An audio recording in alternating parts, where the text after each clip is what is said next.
वो मैं अभी सलमान खान की मूवी देख रही थी ना, इसलिए मुंह से प्रेम निकल आया होगा। अरे दिस भाई ये सब क्या है? ये बाबूजी के मुंह पे ये प्लेट कैसे रखी हुई है? क्या? ये तो तुम्हारी जिम वाली प्लेट है ना, ये यहाँ कैसे आई? वही तो मैं सोच रहा हूँ। और ये पता नहीं रिबन कैसे लटकी हुई है, क्या है ये सब? बाबूजी थोड़े भी हिल भी नहीं रहे। ऐसे कैसे हो सकता है? मेरा तो ध्यान भी नहीं गया। मेरे सर में बहुत तेज दर्द हो रहा था ना, तो मैं यहाँ आके बैठ गई थी। तो यहाँ पर एसी ठीक चलता है ना, तुम्हें भी पता है हमारे कमरे का खराब हो गया है, इसलिए मैं यहीं बैठी हूँ। अरे बाहर में तुम्हारी सारी बातें। बाबूजी को देखो। बाबूजी आइए, बाबूजी इधर। अच्छा हुआ बेटा तू आ गया। जो तूने जैसा बोला था मैंने बिल्कुल वैसा ही किया, तकिए लगा करके, और मैं उस साइड सो गया। देखो कैसे रणचंडी बन के ऐसे ऐसे मार रही। हाय राम, अगर मेरे को लग जाती तो मैं तो मर ही गया था।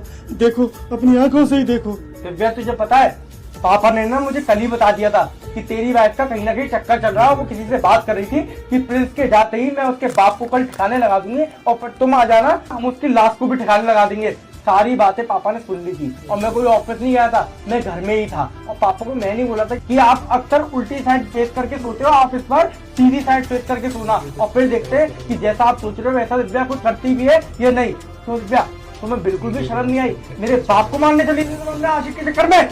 प्रिंस झूठ बोलते हैं, ये हम दोनों का रिश्ता खराब कराना चाहते हैं, इसलिए ये सब कुछ कर रहे हैं। इन्होंने तुम्हें ना भड़काया है, तुम्हारे कान भरे हैं। ये झूठ बोल रहे हैं, मैंने कुछ भी नहीं किया, मैं बस यहाँ बैठी थी। इन्होंने खुद ही ये सब कुछ किया है मुझे फंसाने के लिए। तुझे पता है इस एलसीडी के ऊपर ना मैं कैमरा भी लगा गया था, जिससे कि लाइव रिकॉर्डिंग भी हो जाए कि तू इस कमरे में क्या कर रही थी। तो झूठ बोलने की ना तुझे जरूरत नहीं है, सारी चीजें ना तेरी रिकॉर्ड हो गई अच्छी तरीके से कि तू क्या कर रही थी मेरे पापा के साथ। शर्म आनी चाहिए। मेरे पापा तेरे लिए मरे जाते हैं कि बेटी के लिए ये ले लूं, बेटी के लिए वो ले लूं, और तू एक लड़के के चक्कर में उन्हें मार रही थी। बेटा इससे बात करने का कोई फायदा नहीं है। जरा देखो तो कैसी मासूम बन रही है। अगर इसकी हमें पोल ना पता चलती तो ये पहले मुझे मारती, फिर तुझे मारती, और ये पूरी प्रॉपर्टी की मालकिन बन जाती।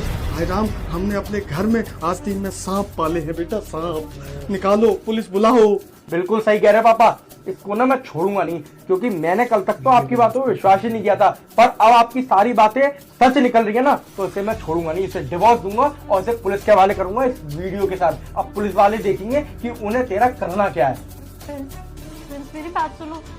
देखो मैं मानती हूँ कि थोड़ी देर के लिए ना मुझे गुस्सा आ गया था, मैं कुछ गलत करने वाली थी, लेकिन आज के बाद ऐसा नहीं होगा।